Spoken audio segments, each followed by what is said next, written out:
নমস্কার বন্ধুরা, বর্তমান খবর ইউটিউব চ্যানেলে আপনাদের সবাইকে অনেক স্বাগত। তো বন্ধুরা, আবারও কিন্তু আবহাওয়ার আপডেটে পরিবর্তন।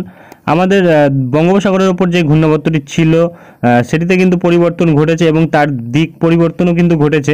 সেটি কিন্তু এবার অন্যদিকে অগ্রসর হওয়ার সম্ভাবনা রয়েছে এবং অন্যদিকে কিন্তু অগ্রসর হবে, যা উইন্ডি আপডেটে পাওয়া যাচ্ছে। এবং এরই সাথে সাথে কিন্তু আমাদের ভারতীয় মৌসুম ভবন কিন্তু বলছে বিগত 6 ঘন্টায় কিন্তু এই ঘূর্ণাবর্তটি প্রায় 8 কিলোমিটার প্রতি ঘন্টায় কিন্তু অগ্রসর হয়েছে এবং এটি বর্তমানে কোথায় অবস্থান রয়েছে সেটিও কিন্তু বলে দিয়েছে এবং এরই সাথে কিন্তু এটি কোন দিকে অগ্রসর হতে চলেছে তাও কিন্তু বলে দিয়েছে।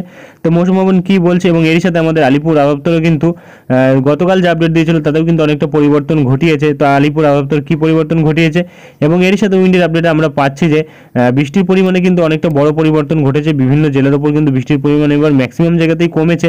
তো কোন কোন জায়গায় বৃষ্টির পরিমাণ কমেছে তা কিন্তু তুলে ধরবো।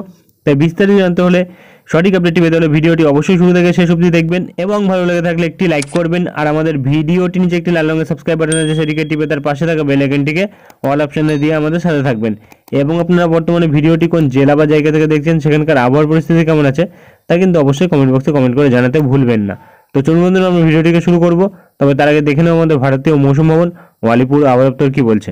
তো বন্ধুরা, আমরা চলে এসেছি ভারতীয় মৌসুম ভবনের আপডেটে। এখানে প্রকাশিত আপডেটে কিন্তু বলা হচ্ছে যে যেই গভীর নিম্নচাপটি রয়েছে, ডিপ ডিপ্রেশনটি, সেটি কিন্তু বর্তমানে উত্তর পশ্চিম বঙ্গোপসাগর এবং তার সংলগ্ন এরিয়ায় পশ্চিম মধ্য বঙ্গোপসাগরে কিন্তু রয়েছে। সেটি কিন্তু আস্তে আস্তে বিগত 6 ঘন্টায় কিন্তু 8 কিলোমিটার প্রতি ঘন্টায় যেটা বলা হচ্ছে যে অগ্রসর হয়েছে এবং এটা কিন্তু আস্তে আস্তে বলা হচ্ছে যে আজ কিন্তু 9 সেপ্টেম্বর, এরই মধ্যে কিন্তু এটি বর্তমানে অবস্থান করছে 70 কিলোমিটার, যেটি দক্ষিণ পূর্ব পুরী থেকে, এবং 140 কিলোমিটার যেটা বলা হচ্ছে গোপালপুর থেকে উড়িষ্যার, এবং 120 কিলোমিটার কিন্তু দক্ষিণ পশ্চিম প্যারাদ্বীপ থেকে, এবং তার সাথে কিন্তু 170 কিলোমিটার বলা হচ্ছে যে চান্দাবলি থেকে কিন্তু প্রায় 170 কিলোমিটার দূরে রয়েছে, এবং 240 কিলোমিটার বলা হচ্ছে পূর্ব উত্তর পূর্ব দিক থেকে কিন্তু কালিঙ্গপত্তনম থেকে অন্ধ্রপ্রদেশের, এবং তার সাথে কিন্তু বলা হচ্ছে 290 কিলোমিটার কিন্তু যেটা দক্ষিণ পশ্চিম দীঘার থেকে দূরে রয়েছে, যেটা কিন্তু আমাদের বর্তমানে পশ্চিমবঙ্গের ক্ষেত্রে লাগু হচ্ছে। এবং এর সাথে কিন্তু বলা হচ্ছে এটা কিন্তু আস্তে আস্তে বলা হচ্ছে উত্তর পশ্চিম দিক বরাবর অগ্রসর হবে এবং ওড়িশার উপকূলবর্তী অঞ্চল দিয়ে পুরীর পাশ থেকে কিন্তু যেটা বলা হচ্ছে আজ দুপুরবেলায় কিন্তু অগ্রসর হবে এবং এটা কিন্তু আস্তে আস্তে আগামী দুদিনের মধ্যে বলা হচ্ছে ওড়িশা এবং ছত্তিশগড়ের পার্শ্ববর্তী এরিয়াতে কিন্তু অবস্থান করবে। এবং এর সাথে কিন্তু বলা হচ্ছে যে মৌসুমি অক্ষরেখা এখন তার কিন্তু স্বাভাবিক পজিশনেই রয়েছে এবং এটা কিন্তু 3 থেকে 4 দিন একই পরিস্থিতিতেই থাকবে। এবং বলা হচ্ছে আরেকটি ঘূর্ণাবর্ত রয়েছে, যেটি কিন্তু মধ্য রাজস্থান এবং তার পার্শ্ববর্তী এরিয়া কিন্তু রয়েছে মিডল ট্রপোস্ফিয়ারিক লেভেলে, এবং আমাদের সারা ভারতবর্ষের ক্ষেত্রে কিন্তু আগামী 7 দিন কিন্তু বিভিন্ন জায়গায় যেটা বলা হচ্ছে বিভিন্ন রাজ্যের ক্ষেত্রে কিন্তু বৃষ্টির সম্ভাবনা থাকবে, হালকা থেকে মাঝারি, কোনো জায়গায় বিক্ষিপ্ত পরিমাণে। তবে আমরা দেখব এখানে আমাদের পূর্ব উত্তর পূর্ব ভারতের ক্ষেত্রে কি বলা হচ্ছে। পূর্ব উত্তর পূর্ব ভারত বলতে আমাদের ওড়িশা, বিহার, ঝাড়খণ্ড, এবং তার সাথে কিন্তু এপাশে আমাদের পশ্চিমবঙ্গ, এবং তার সাথে কিন্তু আসাম, নাগাল্যান্ড, মণিপুর, মিজোরাম, ত্রিপুরা, এই জায়গাগুলির ক্ষেত্রে আমরা দেখব কি বলা হচ্ছে আমাদের ভারতীয় মৌসুম ভবন।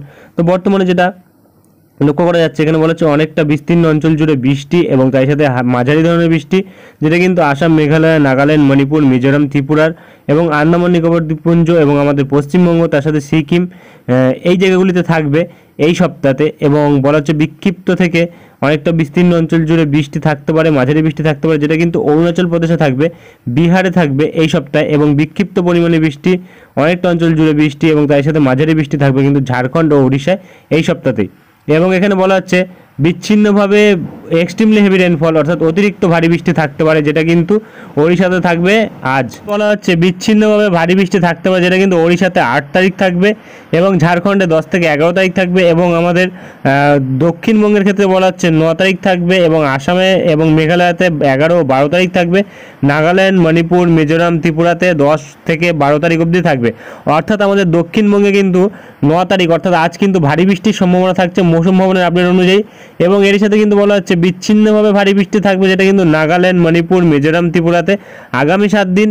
এর সাথে কিন্তু আসাম এবং মেঘালয়তে 9 থেকে 13 তারিখ বৃষ্টি থাকবে, ওড়িশাতে কিন্তু 8 থেকে 10 তারিখ বৃষ্টি থাকবে, অরুণাচল প্রদেশে কিন্তু 10 থেকে 12 তারিখ বৃষ্টি থাকবে, এবং আমাদের দক্ষিণবঙ্গে বলা হচ্ছে 9 এবং 10 তারিখ থাকবে, এবং তার সাথে কিন্তু আমাদের উত্তরবঙ্গে বলা হচ্ছে এবং সিকিমে 9, 11 ও 12 তারিখ থাকবে, বিহারে 12 থেকে 14 তারিখ থাকবে, এবং এর সাথে কিন্তু ঝাড়খণ্ডে বলা হচ্ছে 9 থেকে 12 তারিখ থাকবে।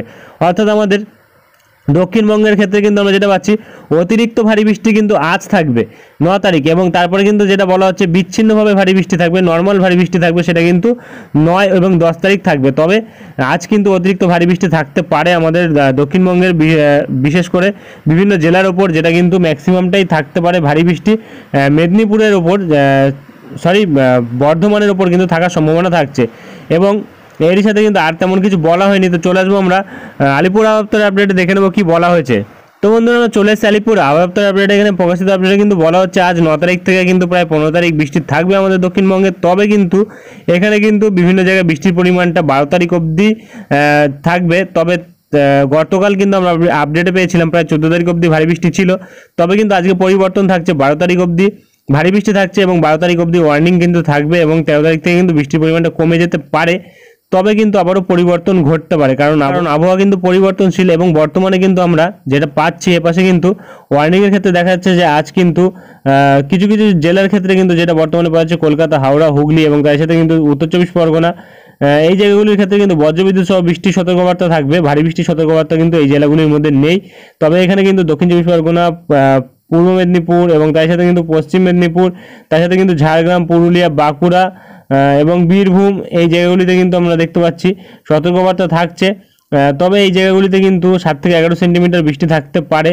তো আলিপুরের আপডেটে যেটা আমরা পাচ্ছি, আলিপুরের আপডেটে কিন্তু বলা হচ্ছে পূর্ব মেদিনীপুরের দিকে কিন্তু ভারী বৃষ্টি থাকতে পারে, যেটা কিন্তু 7 থেকে 20 সেন্টিমিটার থাকতে পারে। এবং এর সাথে কিন্তু আমরা আগামীকালের ক্ষেত্রে যে আপডেটটা পাচ্ছি, প্রায় দক্ষিণ 24 পরগনার ক্ষেত্রে কিন্তু দেখা যাচ্ছে যে ভারী বৃষ্টি থাকতে পারে 7 থেকে 11 সেন্টিমিটার। পূর্ব মেদিনীপুরের ক্ষেত্রেও একই সম্ভাবনা, পশ্চিম মেদিনীপুরের ক্ষেত্রেও একই সম্ভাবনা, এবং ঝাড়গ্রামের ক্ষেত্রেও কিন্তু একই সম্ভাবনা, পুরুলিয়ার ক্ষেত্রেও কিন্তু একই সম্ভাবনা, এবং তার সাথে কিন্তু পশ্চিম বর্ধমানের ক্ষেত্রেও একই সম্ভাবনা। এবং আর কোনো জেলার ক্ষেত্রে কিন্তু আগামীকাল সতর্কবার্তা নেই। এবং এর সাথে কিন্তু আমরা যদি দেখি 11 তারিখের দিকে দেখা যাচ্ছে যে হুগলি এবং উত্তর 24 পরগনা, তার সাথে কিন্তু দক্ষিণ 24 পরগনা, এবং এপাশে কিন্তু যেটা পাচ্ছি বীরভূম এবং তার সাথে কিন্তু নদিয়া, এই জেলাগুলির ক্ষেত্রে কিন্তু 7 থেকে 11 সেন্টিমিটার বৃষ্টি থাকতে পারে। এবং 12 তারিখের দিকে কিন্তু আমরা দেখতে পাচ্ছি উত্তর 24 পরগনা, তার সাথে কিন্তু এপাশে বীরভূম এবং এপাশে মুর্শিদাবাদ, এই 3 জেলার ক্ষেত্রে কিন্তু সতর্কবার্তা থাকবে ভারী বৃষ্টির। এবং অন্যান্য জেলাগুলির ক্ষেত্রে কিন্তু আর তেমন কোনো সতর্কবার্তা জারি করেনি আমাদের আলিপুর আবহাওয়া দপ্তর। এবং এর সাথে মৎস্যজীবীদের জন্য কিন্তু 11 তারিখ অবধি আমাদের যেটা উত্তর পশ্চিম বঙ্গোপসাগর এবং তার সংলগ্ন এরিয়ায় যেটা বলা হচ্ছে পশ্চিম মধ্য বঙ্গোপসাগরে কিন্তু সতর্কবার্তা থাকবে মৎস্যজীবীদের জন্য। এবং আর কিন্তু তেমন কিছু বলা হয়নি। তো